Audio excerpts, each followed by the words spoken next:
Hi, thank you so much to everyone who's joining us today. And as I shared in the dissemination of this, we've had a couple requests come up for to move this to later in the afternoon when it's a more typical nap or quiet time in classrooms to have the opportunity for more educators to join us. So we're starting that this month, and we'll see how it goes. But hopefully.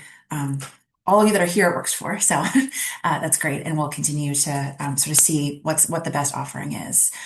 Our goal today is in the next hour to focus on learning through play. So globally, for those of you that have joined us previously, or if this is your first Pyramid practice webinar with us, a lot of what we're doing is trying to just offer sort of bite size, one topic at a time, dives into Pyramid model content, and to really serve people that are just learning about Pyramid or people that are deep in the work and would love to know more because there's always more resources, more sort of focused content.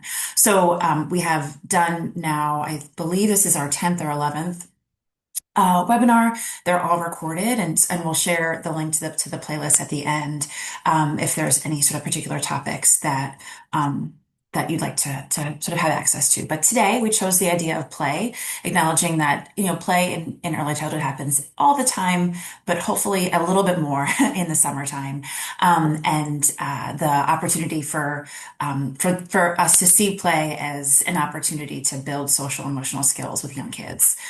So that's our goal for today. And this work is done. So our team, Liz Hoy and I are here from the Innovations Institute at UConn School of Social Work, and we partner with the Office of Early Childhood, who funds all of this work. So we're grateful for them and their support of Pyramid Model. And a little bit about our team. So we are the PEAK team, our parent, infant, early childhood team, supporting Pyramid Model and other things within the School of Social Work at UConn. As I said, Liz and I are here today. Rachel and Liz Chambers often present on these as well. And then there's a team of evaluators because we know that if it's not documented and it's not counted for, it didn't happen. We have the opportunity to support and elevate Pyramid practices in a range of ways across the state. As we're getting started, would love for those of you that are able to, on whatever device you're on, either unmute and share or put in the chat, just, your name and the age of kids that you work with. And then we think about play and toys and sort of games, mostly for kids, but play is important for adults as well. So what is one way that you play as an adult, and what does that do for you?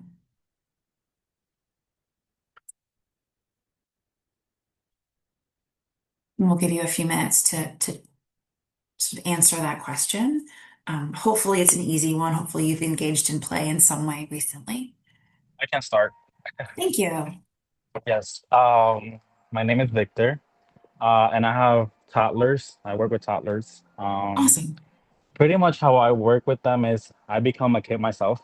I play Hmm. with them during. It's different. I go in blocks area. I go in science area, sensory play, art area. I try to like get during the day as much as I can Yeah, with them. Just exploring every area. They get bored here. Let's go over here, and that's just amazing. keeping that routine going. Yeah, Yeah. pretty much. Being around kids keeps you young, right? Yes, yes. Awesome. Awesome. Well, I'm sure you're going to have lots of examples and things to expand upon in the conversation today. So I welcome you to do so for sure. Thanks for chiming in. And Liz, it looks like there's a bunch of things in the chat. Would you be able to sort of narrate those for us? I can put the Yes. slides. So Heidi shares that her play is the beach, sand in the Mm. toys in the sand, and oh, toes in the sand. I see. And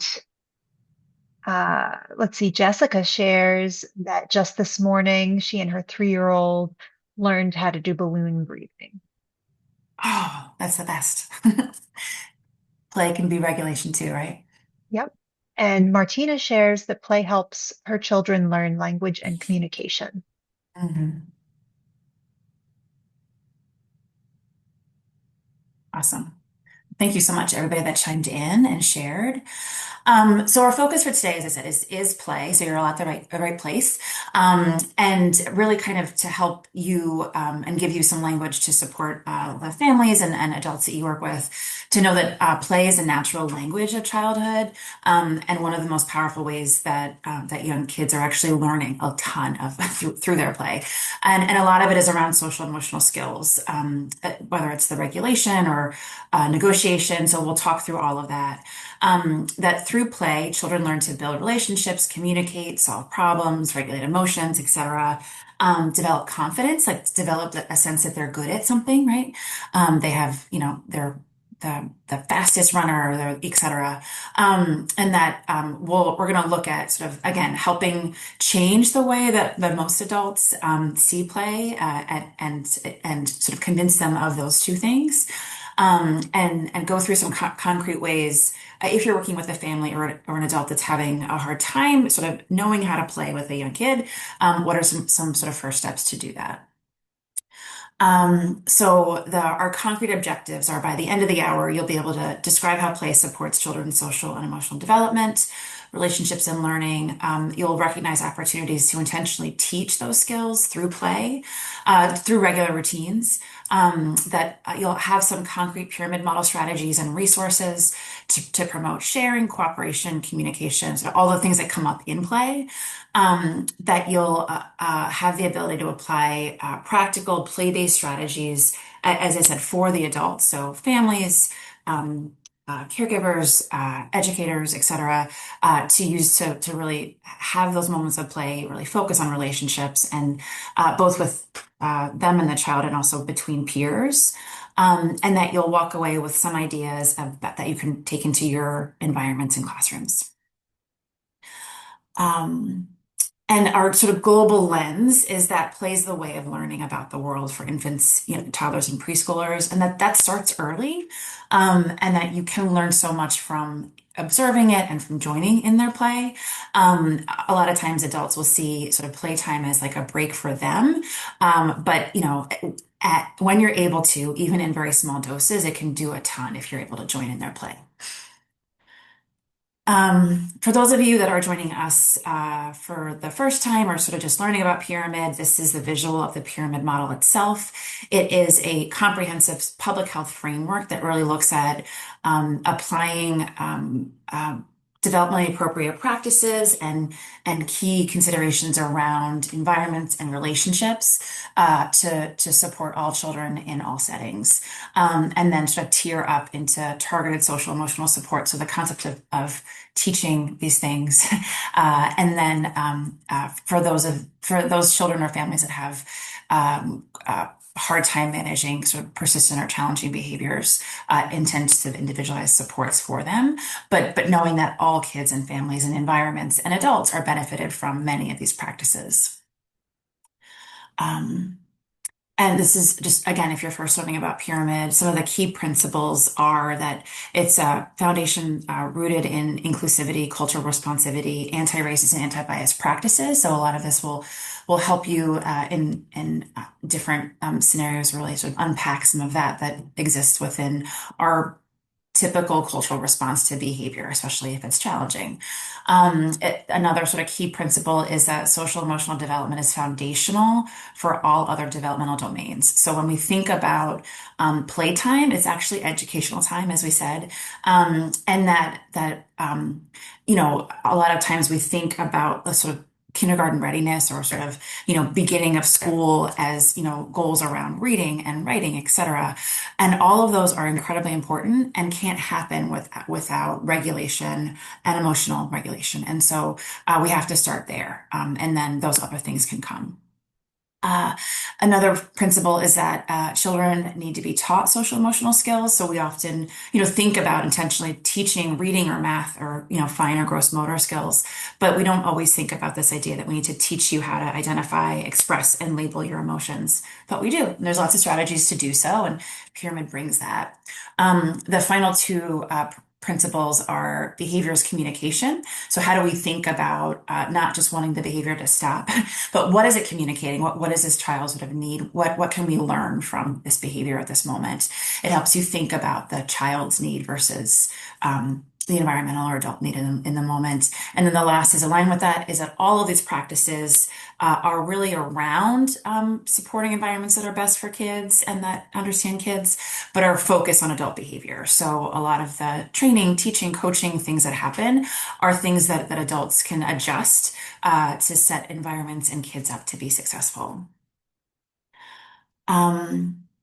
Okay, so connecting pyramid model with play, because a lot of times when you think about pyramid model, you might think about a calm down corner or feeling spaces to support a child identifying their emotions, and people don't always think of play as anchored in social and emotional skill development or practice, etc. But it very much is, and we'll go through that first. But play provides natural opportunities to learn and practice all the things that you see here. So friendship skills, emotional literacy, so identifying, how someone else feels, or how you feel as a result of, winning or losing a game, or stacking a tower, having it fall, etc. Self-regulation, and we'll talk about this more. But play offers like low stakes ways to kind of engaged in a lot of this. It's a natural way to see an expansion and expression of communication. And one of the things that when adults join in play with young kids, they can really move the needle on sort of fostering language expression and reception as part of play, right?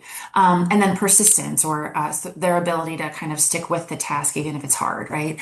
So whether it's painting or, as I said, the example here, stacking a block, right? And it keeps falling, right? But they learn the skills to sort of continue with that. And we know as adults, we have to call upon those skills all the time. And there's a lot of science behind like play and sort of play-based learning opportunities or sort of activities as a way to kind of really expand and express the brain development, natural opportunities to as we said already, sort of have language be part of the negotiation or task, build and strengthen and deepen relationships, the executive functioning, so decision making within play, again, is something, is a skill that builds if kids are exposed to that regularly. Self-confidence, I'm good at this thing. I completed this project, whatever, etc. And as we said, problem solving. So, the puzzle piece is not fitting in. How do we figure out turning it or flipping it so that can work versus just getting frustrated with it. So play offers, again, just sort of low stakes, like not test environment scenarios where all those things can be practiced in a fun and a way that feels safe for very young kids. I'm gonna play this video, and it's brief, but I think important, and it's from the TED Educator series, where a teacher is talking about how embracing play and sort of her shift to focus on that within her role in the classroom really helped change things for her. So I'll play this now. Create PDF spaces in a click. After a brief ad. Connect your dots. There we go.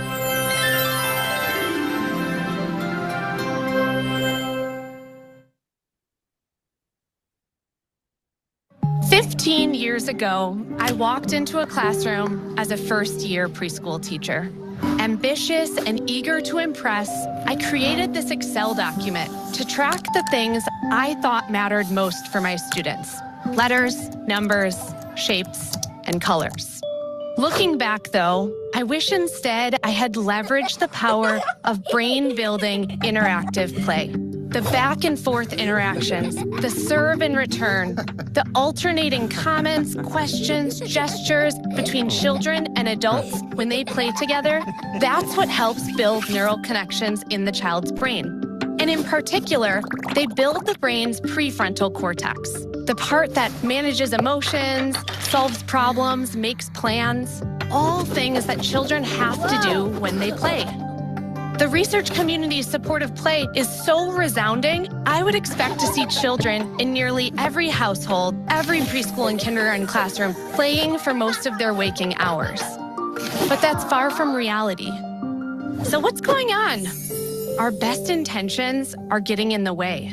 Our hyper-focus on our children and our students' success is backfiring, and it's exacerbated by two forces I see impacting the large majority of parents and teachers. First, the need for immediate gratification and quick results. We often revert to fact-based teaching because we see pretty immediate results that affirm our efforts. Whereas we can't see the connections in the child's brain that fire when they finally get that wobbly block tower to stay standing. The immediate result of something like our child learning a new letter, it gives us this dopamine rush. We subconsciously begin to prioritize that type of teaching. The second force I see negatively impacting play-based learning is that we, as grown-ups, parents, and teachers, just don't always like hearing that play-based learning might require some of us, because that means it will take time, energy, and skills that we don't think we have. But not only is it worth our time, it can be done in really small doses. So take this simple example of bath time. If I'm a busy mom who has a few extra dollars to spend, I might pop my kiddo into the tub, remember that buying bath toys has been on my never-ending mental to-do list for weeks. So I whip out my phone and I use that 5 minutes to go over to Amazon and buy the top-rated bath toys. And you know what would be way better than scrolling Amazon and even better than those bath toys? 3 things that I can almost guarantee you have in your home: measuring cups, kitchen sponges, and you. Because a couple of household materials dropped into the bathtub and this mundane routine becomes fun, energizing bonding time. And bonus, instead of the toy telling your child how to play, your child's brain has to do the heavy lifting. And that's that superfood for the brain. Over the past 10 years coaching parents, I have heard over and over again that parents don't feel good enough at their job at parenting. When it comes to our children's learning, though, we don't have to be the perfect Etsy parent or the perfect Pinterest teacher. We have to prioritize interactions and be okay with them being imperfect. It may seem silly to admit that we don't feel good at playing with our kids, but as adults, it's not always intuitive. Sure, most of us played a lot when we were little. We'd tie the blankets around our neck and bound around the house like superheroes.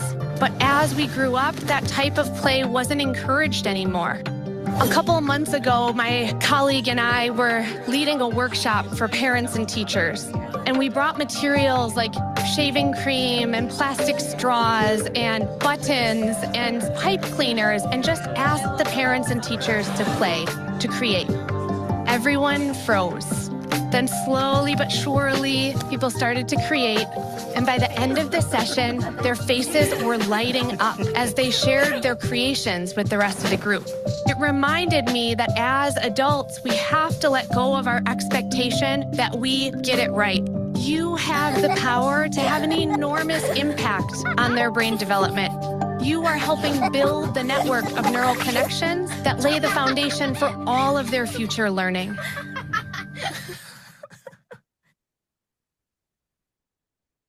Any thoughts about that as you think about, the adult convincing that sometimes has to happen, and what you see in either the families that you work with or your environments? I think it goes back to, it's Heidi.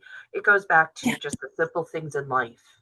And I think that so many times we all get away from that. And we have to remember to really encourage families and encourage people to do it, the simple things. Go back to what Yes. you enjoyed, whether it was making forts on a rainy day or, it's these just the simple things. And, unfortunately, it's a tablet world and it's that gratification, which we all talk about and doesn't help children's nervous systems at all. But it's Yeah. also us too. We also have to understand what we do with our phones and emails and stuff like that. But I think Yeah. it was inspiring. It was truth. I think a lot of our families, in Head Start, I think the Yeah. families, a lot of people do feel they're not doing the best job as a Mhm. parent because they're pulled in so many directions. And with Yeah, we the hear that all the changes, time that they're not doing a good job, or yeah, they don't want to parent the way that they were parented, but they don't know how else yeah. to engage, right? And so And then the so resources, it goes to yeah, resources and finances. So, yeah, the simple things in life are free. yeah, beautifully said. Thank you so much. Any other thoughts?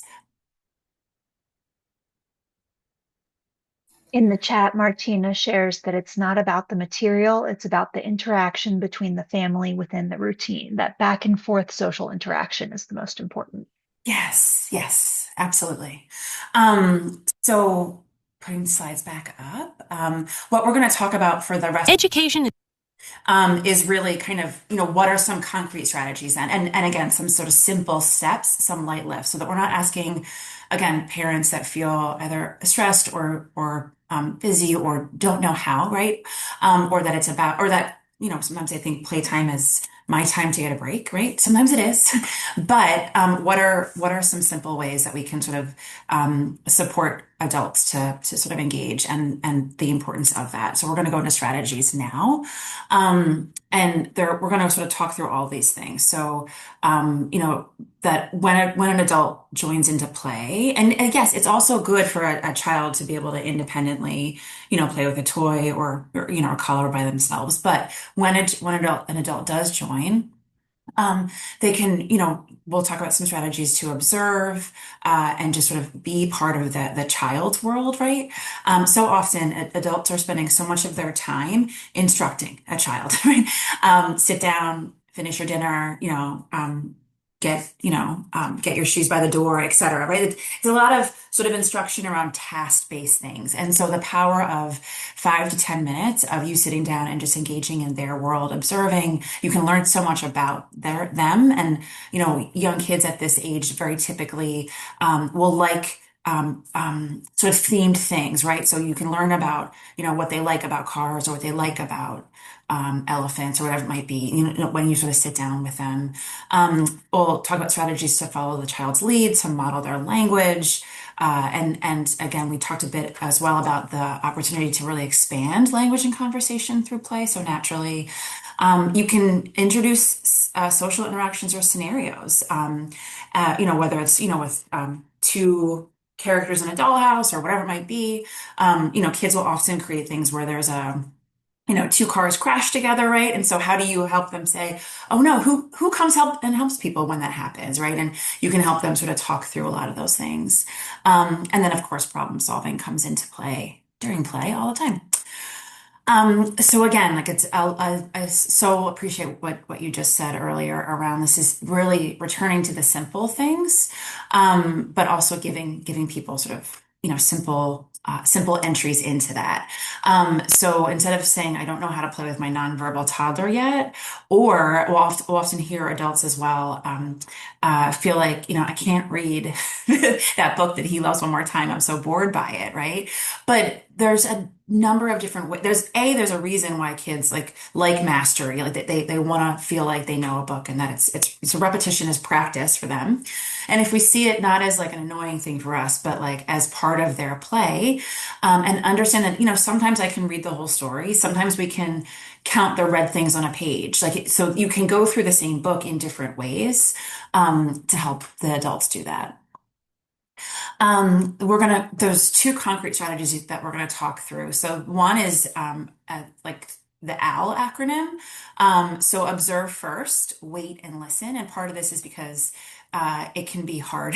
Adults, taking that sort of following a child's lead in play can be a very new perspective or activity for them, right? And you can see when well-intended adults are not coached in this way, sometimes, they'll correct something, right? And it's just the way that we're used to being the boss with kids, right? And so, like, you might say, like, well, don't have the car crash, or don't, have her jump out the window, or, and whereas, like, well, there's no harm in that being part of their play, and then being able to sort of explore that content with you through play, right?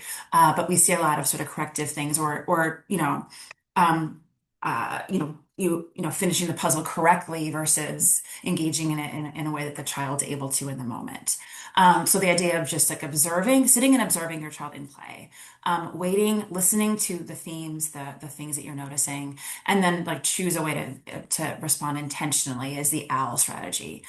Another key strategy, and this is borrowed from PCIT or parent-child interaction therapy, is this idea of using pride skills. And this is like a much more concrete way of helping them go through these different skills. So P is praise. So labeled praise tells your child exactly what they did. So often a kid will hear, good job, good boy, good girl. And they definitely grow from that. They feel like, seen and supported, but they don't always know why you're saying that, right? So I love how you X, Y, or Z, you did a good job with X, gives them not only that sort of prideful moment, that praise, but also tells them why they're receiving it, which is helpful. Reflect is you're literally reflecting or repeating what the child says. So this car goes so fast. Wow, this car goes so fast, right? And through that, you're sort of, again, following their lead, which can be hard for adults to do and play sometimes. And they're hearing the language back. They're also, again, you're not giving them instructions. You're there with them in the moment. Imitate. So if they are hopping the blocks over each other, you're going to say, I'm going to do the same thing, right? So you're imitating whatever the child's doing. You're describing, which is probably a concept that you all know, but you're literally just think of yourself as like a narrator, right? So you're sort of saying like you're stacking those blocks so tall, like whatever it might be. I keep on using blocks as an example. I think it's because it was in one of the pictures, but you're just describing, right? So you are banging those things, in like a song, whatever. You're just describing back to them what they're doing. And then the E is enjoy. So the idea is that, take delight in this interaction. And this is, as I said, borrowed from PCIT. So done with kids that are having, significant problems with respect to their interactions with their adult and their sort of compliance. And a lot of what they found was that if their caregivers, their family, is able to do this with them 5 minutes a day, that their compliance to instruction, rules, et cetera, throughout the day, sort of naturally elevated because they feel so many of the things that we talked about before. They feel the connection, they feel seen, they feel like, supported in that way. So versus like in that moment of instruction, having it said a different way, the idea of sort of feeding in 5 minutes of play done in this way was really meaningful for kids that had, clinically intervention worthy challenging behavior. This is just a quick video where you can see this being done. And so I'll play this here.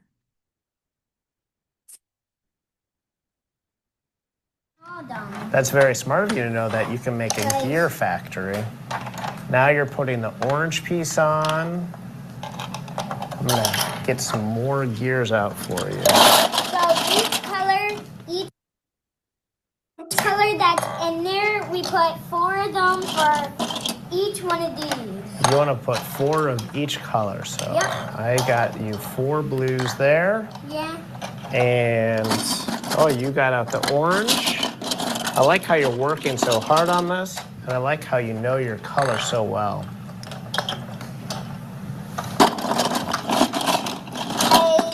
Watch. When I turn one, it turns all of them. Yep, when you turn one, it turns all of them. You're making them all turn. All right, you have 4 reds. Thank you for showing me what you're playing with, and I really appreciate how you're sharing the toys with me. Watch, see? Yep, you're showing me how it works. So and now you're putting the red one on there, and now you're putting another red gear on there. And now you're putting a 3rd red gear on there. And now you're putting a 4th red gear on there. It turns all of them. You're showing me how they all turn. I really like how you're making gears. That is so cool how you're making that. I'm going to make one just like yours because it's so cool. Thank you. Thank you for being so polite with me. And I like how calm that you're staying while we're playing. Any reactions or questions about that?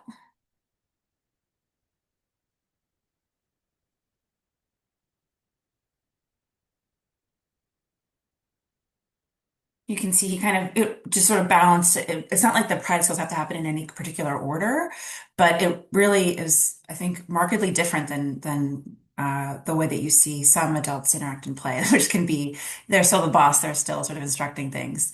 Um, so it's a way of keeping it really sort of again child-led, which can be very powerful. Okay, so when we think about sort of both those strategies, so the owl sort of just observe and be intentional about how you join and the specific sort of pride skills, they both support child-led play over adult instructed activities. And again, there are times where adults do need to instruct kids. That's not at argument here. But when you're able to fit those in, again, 5 to 10 minutes a day, it really fosters attachment between caregivers, adults, and kids. It helps them again sort of do all those skills of self-esteem, of regulation, right? That a lot of times if an adult is like calmly narrating and following what you're doing, a child is going to increase their ability to sort of stick with that task. And that again, that is absolutely an academic skill later, right? And so you can see how these things just naturally occur when that's part of them. And then the task specific praise or sort of object specific praise, forgive me, bolster self-esteem, right? In that task in themselves as competent. So that's, a little bit about that. The NCPMI, or the National Center for Pyramid Model Innovations, has a resource that you can see here, and Liz will put a link to it in the chat, called Banking Time. And it's the same concept, but just a really nice presented one pager to kind of really help engage with this idea. So often when especially overwhelmed adults are dealing with challenging behavior, it can feel like it's all bad all the time. And sometimes all they want is the interventions for the bad moments. But equally important is how do we help them with those bonding and sort of non problem specific moments to kind of have those moments be beneficial that has as much of an impact as introducing a new strategy to reduce a tantrum or whatever it might be in the moment. Okay, and so we're going to spend a little bit of time just sort of talking through how these different skills that you see here are taught through play. And so we'll just go through each of them individually.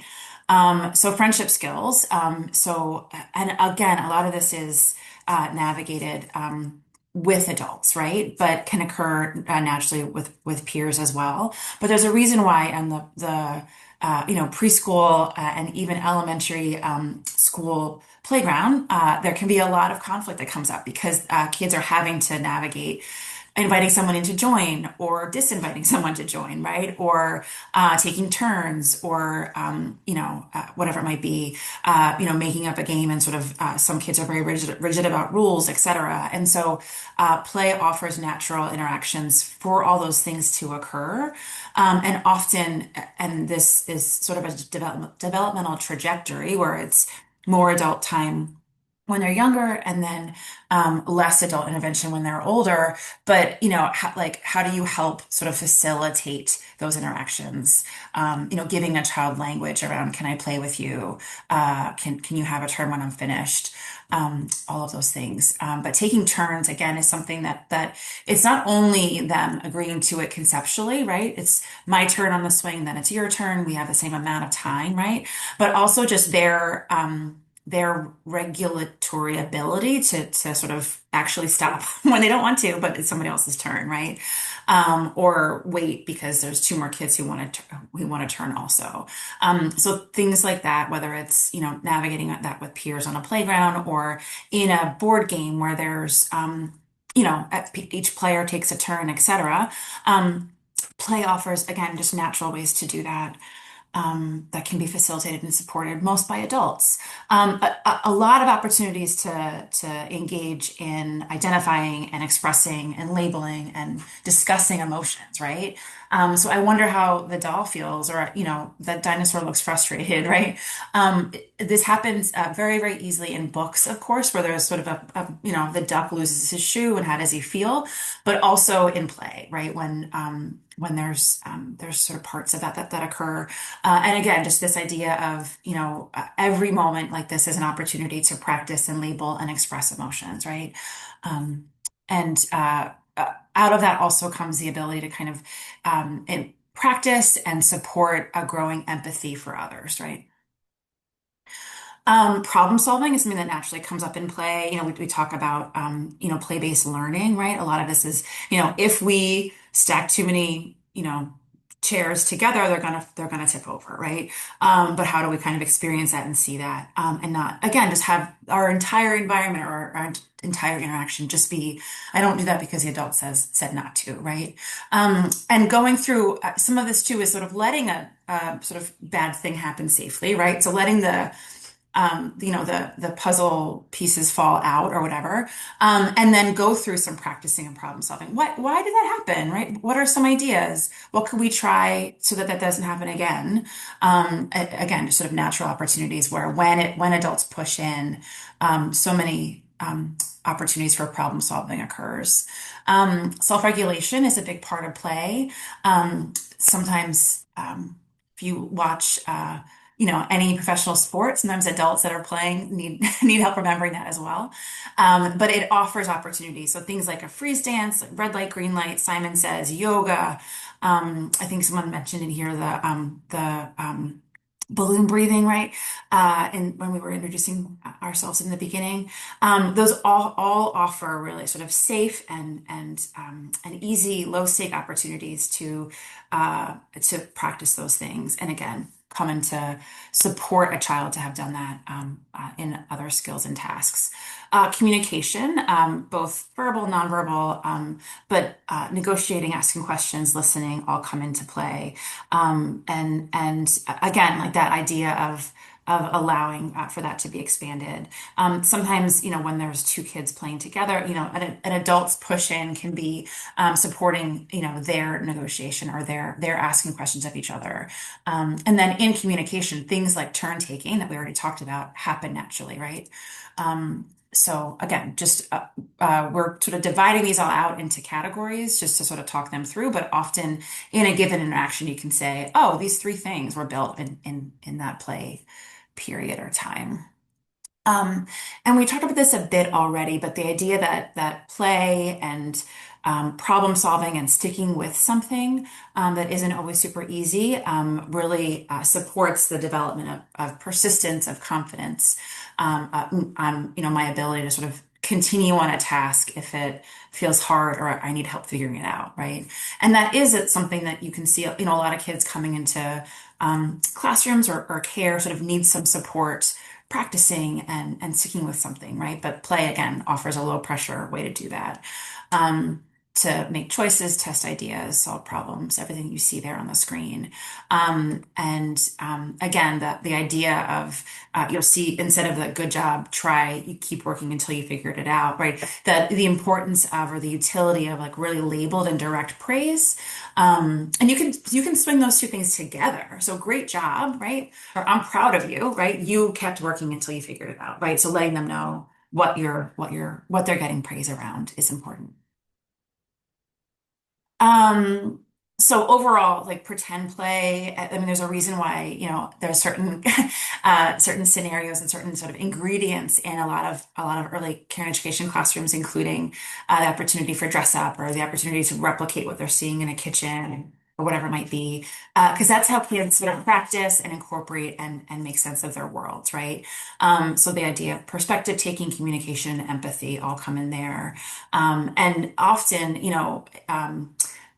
what you can do as an adult in that interaction is like introduce a conflict, right? So if you're playing restaurant, right, with child in your classroom or at home, and you're the waiter, they're ordering their meal, and so you can take their meal and you can go to the kitchen and then come back and say, we have a problem, we just sold out of our last pizza, we don't have any more pizza tonight, right? And so you're just practicing different examples, right, of again, low stake and fun ways to sort of encounter scenarios that they can practice. Any thoughts, or is anybody thinking of great examples of any of these things in their work with kids?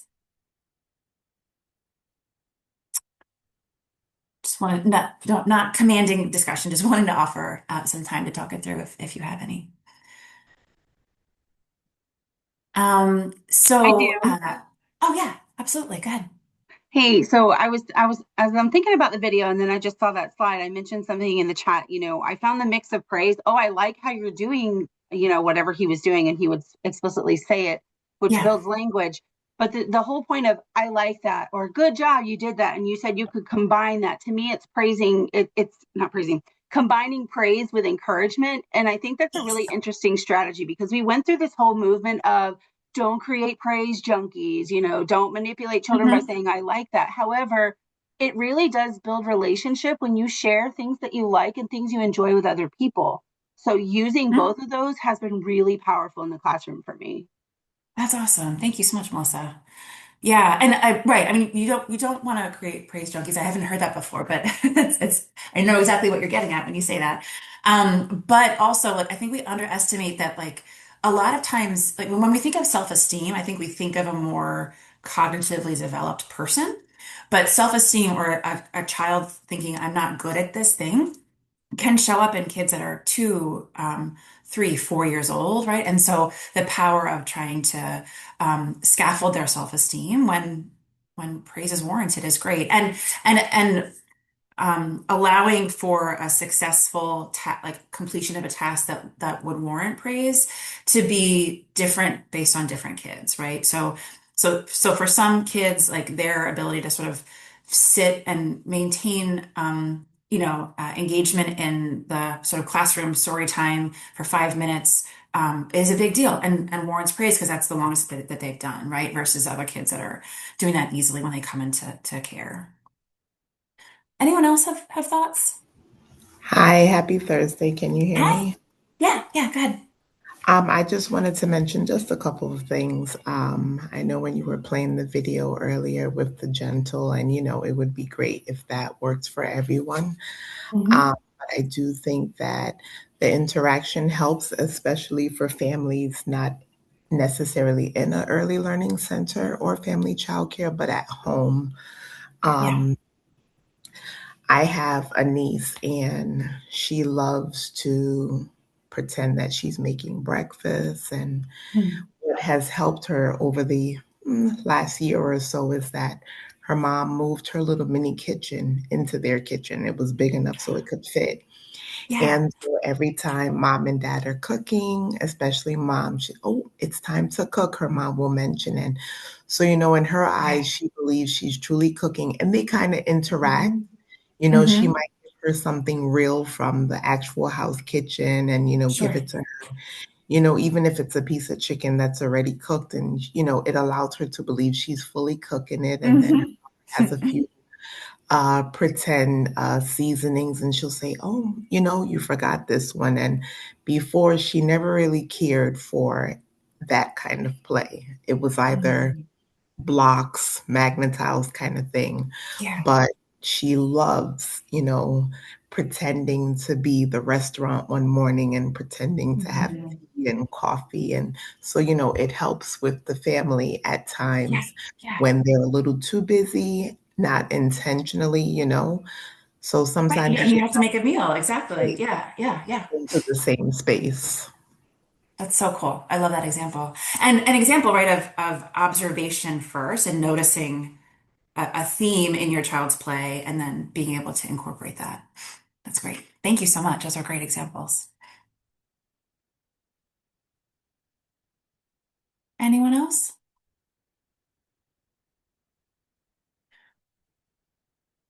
Okay, I will pull up the slides just really to close us out. as we're already almost at an hour. But NCPMI, or the National Center for Pyramid Model Innovations, has a number of supports around play. Again, like simple one-pagers, some a little bit longer, around that you'll see here, and that Liz will put links in for the chat. But making the most of playtime is really for, I think a lot of these are really for families, but helpful to anybody. But giving them guidance on supporting play and the link to of play with development. Teaching social skills is just, again, some visuals and some solution cards around those, especially sort of peer interaction moments, and how those things can be supported by adults. The Backpack Connection series has some handouts on play and emotional development. And then there's a problem-solving solution kit, again, meant to be used in the moment with kids when they need the supports. And then, of course, Connecticut's Office of Early Childhood just last year launched their Let's Play campaign, really with a ton of resources and connections to supporting play and promoting play. So making sure you guys have all of that. And then just a final thought before we give you the link to our additional webinar recordings. But again, all of this is, if you can help move the needle so that this happens maybe 5 or 10 minutes a day, there's so much that the child benefits from. So just starting small, but with intention, right? Is I think the takeaway that I would have there. And then wanting to invite you all to think about, like, if there was from today's discussion, like one child-led play strategy that you could use or that you could give to a family to support their increasing both sort of joining in play and also letting that be child-led.